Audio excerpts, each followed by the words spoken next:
자, 이러한 도시 지표들로 살펴봤을 때 향후 2040년까지 기존의 노원구가 가지고 있었던 단점들을 해칭을 할 수 있는 다양한 도시 개발 요소들, 도시 인프라 증설 등을 통해서 노원구 내에서 가장 발전 잠재력이 높은 5개 동을 추려서 말씀드리도록 하겠습니다.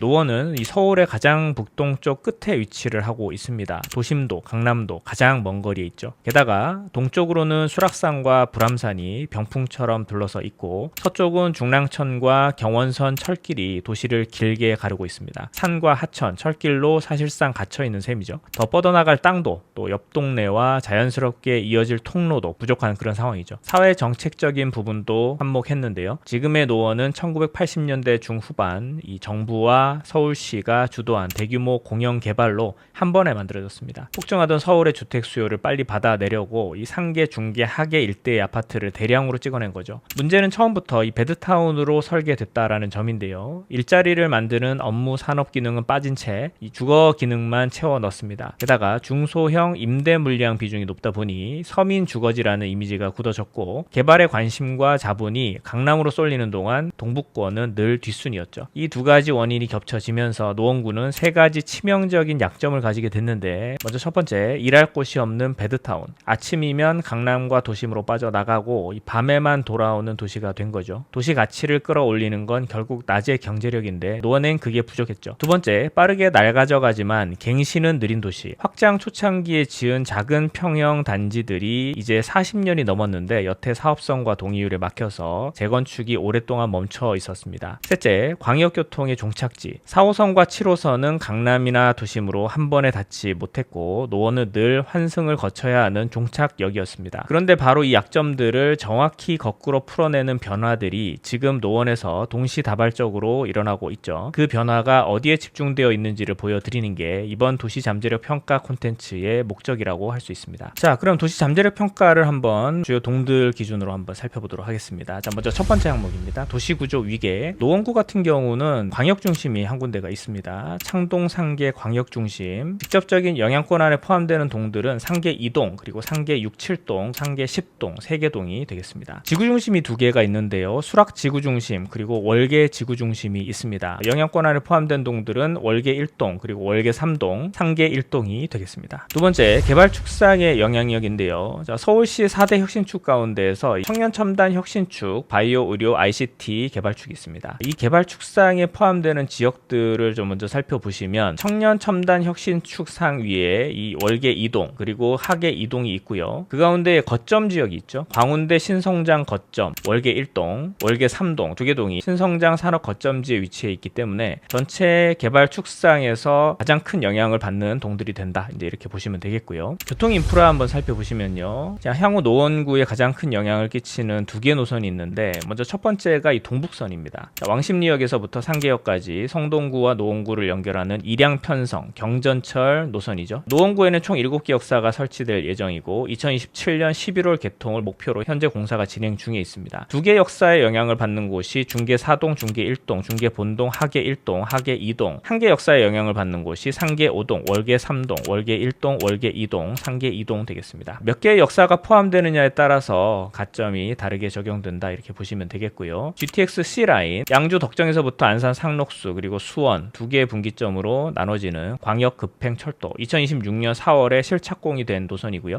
2031년 개통을 목표로 현재 공사가 진행 중에 있습니다. 노원구에는 2개 역사가 설치가 될 예정이죠. 창동 그리고 광운대역. 광역철도의 영향 측정은 역세권이 위치한 동뿐만 아니라 영향 반경이 닿는 동까지 차등적으로 점수를 산입했고요. 영향 반경과 동에 포함되는 퍼센티지 이런 부분들은 전체적으로 저자차게 자세하게 설명을 해놨습니다. 영향을 받는 동이 월계 1동, 월계 3동, 하계 2동, 그리고 상계 6, 7동, 상계 10동 이렇게 영향을 받는 동이 되겠고요. 이와 연계해서 이 창동역 복합 환승센터가 있습니다. 창동역은 도봉구이긴 한데 노원구 경계에 인접해 있기 때문에 GTX-C와 연계된 광역교통 기능의 특징상 노원구에 상당히 큰 영향을 끼칩니다. 2029년까지 사업기간으로 잡혀 있고요. 사업 규모가 연면적 약 12만 제곱미터, 지하 8층, 지상 46층으로 업무 공공 임대, 상업시설이 더해지는 초고층 복합 복합 시설 개발로 추진 중에 있습니다. 영향을 받는 동은 상계 6, 7동, 상계 10동이 되겠습니다. 중점 개발 사업 구역 몇 가지만 살펴보도록 하겠습니다. 가장 큰 영향을 끼칠 것으로 예상이 되는 서울 디지털 바이오시티 창동 차량기지 일대 SDBC 사업입니다. 노원구 상계동 820번지 일대 약 7.5만 평 부지 총 사업비 3조 8천억 원, 기존 창동 차량기지 일대 디지털 바이오 R&D 중심의 첨단 산업 클러스터가 조성이 되고요.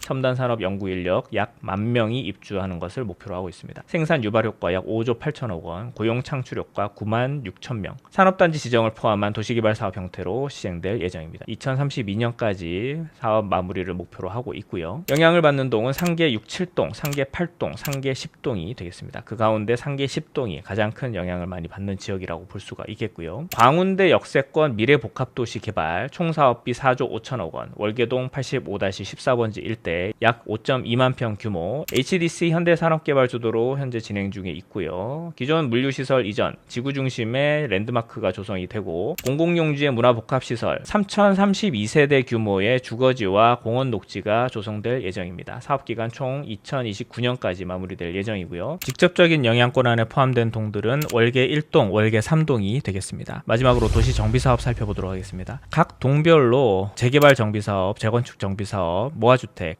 기타 등등의 사업들에 대한 개발 후 세대수가 가장 많은 동들 위주로 해서 가장 영향이 클 것으로 예상을 하고 세대수 기준으로 해서 점수를 매겼고요. 점수가 높은 동들 위주로 한번 살펴보시면 상계 3, 4동 같은 경우에 이 상계 3 재정비 촉진구역, 그리고 상계 2 재정비 촉진구역, 상계 5 재정비 촉진구역, 상계 1 재정비 촉진구역 개발 후 세대수가 총 8,153세대로 가장 많은 개발 세대수를 보유하고 있고요. 두 번째가 상계 5동, 상계동 154-3번지 일대 주택정비형 재개발 사업인데 1개 사업이긴 하지만 개발 후 세대수가 4,591세대로 굉장히 큰 규모를 가지고 있습니다. 세 번째가 상계 6, 7동 상계 주공 6단지 재건축 사업, 그리고 상계 주공 5단지 재건축 사업 총 세대수가 4,538세대. 네 번째가 중계 2, 3동 중계 그린 아파트 재건축 사업 4,432세대 대규모 단지죠. 이 정도 순위라고 보시면 되겠고요. 자, 나머지도 하계 2동이라든지 월계 1동 그리고 공릉 2동에 일부 개발 세대 수가 포함되어 있습니다. 자, 이러한 도시 지표들로 살펴봤을 때 향후 2040년까지 기존의 노원구가 가지고 있었던 단점들을 해칭을 할 수 있는 다양한 도시 개발 요소들, 도시 인프라 증설 등을 통해서 노원구 내에서 가장 발전 잠재력이 높은 5개 동을 추려서 말씀드리도록 하겠습니다. 자, 먼저 첫 번째 1위는 상계 10동. 먼저 도시구조 위계상의 광역 중심에 속해 있고요. 발전 축상에도 창동 상계 광역 중심지, 청년 첨단 혁신 축상에 포함되어 있으면서도 창동 상계 광역 중심지로서 발전 축상과 거점지 모두 포함되어 있습니다. 한강 및 소하천 정비구역 관련해서 중랑천에 영향을 받고요. 교통인프라와 관련해서 GTX-C, 창동역 복합 환승센터, 중점개발 사업과 관련해서는 SDBC, 중랑천 중심 수변 문화공원 조성 사업, 창동 상계 동서간 연결교량 건설 사업에 영향을 받습니다. 자, 2위는 상계 6, 7동, 도시 거점상의 광역 중심에 포함되어 있고 창동 상계 광역 중심지, 발전 축상의 거점지에 포함되어 있습니다. 자, 한강 및 소하천 정비구역 관련해서는 권역천인 중랑천, 지류천인 당연천 모두에 걸쳐 있습니다. 자, 신설교통인프라 GTX-C, 창동역 복합환승센터, 중점개발사업과 관련해서는 SDBC, 도시정비사업과 관련해서는 개발 후 세대수 4,538세대로 세 번째로 많은 도시정비사업 세대수를 보유하고 있습니다. 3위는 월계 1동,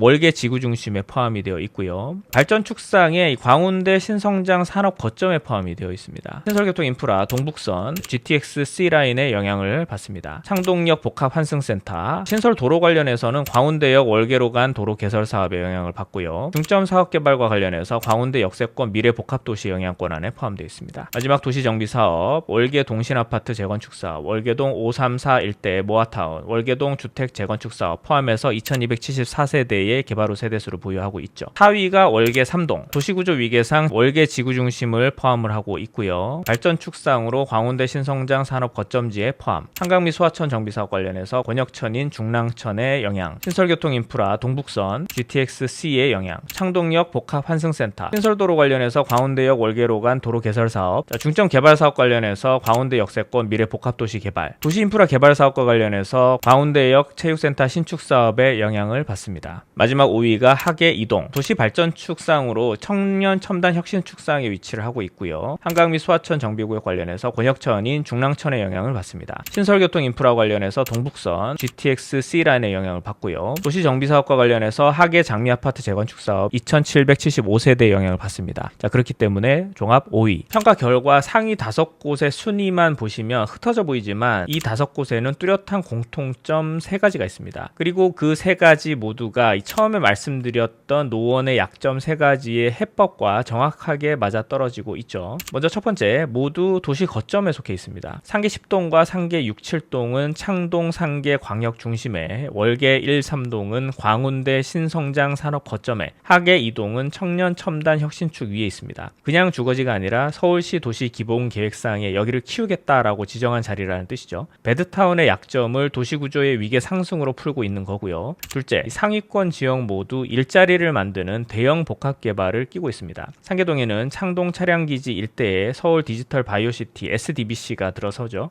약 24만 7천 제곱미터 부지에 이 바이오 디지털 R&D 클러스터를 조성하는 사업비 수조 원대 프로젝트죠. 월계동에는 광운대 역세권 미래복합도시 개발이 진행 중이고요. 둘 다 노원의 실제적인 산업 경제를 책임지는 자족 기능을 처음으로 심는 사업이라고 볼 수가 있습니다. 그리고 세 번째, 새 광역교통의 결절점이 되는 지역이죠. 상위권 동들은 GTX-C 그리고 동북선, 경전철, 창동역 복합 환승센터까지 신설교통 호재가 겹치는 지역들입니다. 강남 삼성동까지 한 번에 닿는 GTX가 창동과 광운대에 서면 노원은 더 이상 종착지가 아니라 수도권 동북부의 관문 도시가 되는 거죠. 정리하면 상위 5곳은 노원을 저평가시켰던 3가지 자족 기능의 부재와 노후 주거 그리고 교통 단절을 가장 빨리 풀어내는 자리에 호재가 집중됐기 때문입니다. 하지만 이런 계획의 성공을 확실히 보장하고 또 그 이외의 순위권에서 밀려난 동들까지 도시개발로 인한 가치 상승이 고르게 돌아가게 하려면 몇 가지 추가로 고려해야 될 사항들이 있습니다. 첫째로 이 거점 지역의 효과를 주거지까지 흘려보내야 됩니다. 자, 거점과 주거지를 잇는 보행 대중교통망이 보강돼야 개발 효과가 생활로 이어질 수가 있고요. 이 연결이 이어지게 되면 중계 본동, 하계 1동이 다음 수혜지가 될 수 있습니다. 두 번째, 소외축에도 로드맵이 필요합니다. 설악산, 불암산 자연과 은행 사거리 학원과 같은 이 기존 인프라를 묶는 정비 재생 로드맵이 필요하죠. 노후 주공 정비가 구체화되는 상계 9동, 학군 수요가 탄탄한 중계 본동이 정책만 받쳐주면 재평가될 수 있는 여지가 큽니다. 마지막 세 번째, 새 거점을 하나의 벨트로 묶어야 됩니다. 창동 상계, 광운대, 하계 첨단축을 산업 연구 벨트로 잇고 동북선 GTX 환승으로 묶으면 노원은 점이 아니라 면으로 성장할 수가 있게 되는 거죠. 그 축 위에서 서울 과기대, 삼육대, 학연 자원을 낀 이 하계 2동, 공릉동이 첨단 배우지로 부상할 수 있습니다. 서울의 끝이라는 이유로 오랫동안 저평가됐던 노원구, 이제는 그 끝이 광역 동북부의 시작점으로 바뀌는 중이죠. 그 변화가 어디서 어떤 순서로 번지는지를 지켜보는 것, 그게 오늘 노원을 주목해야 하는 이유입니다. 더 상세한 내용을 원하시는 분들은 아래 링크의 전자책으로 더 구체적인 내용을 확인해 보실 수가 있습니다.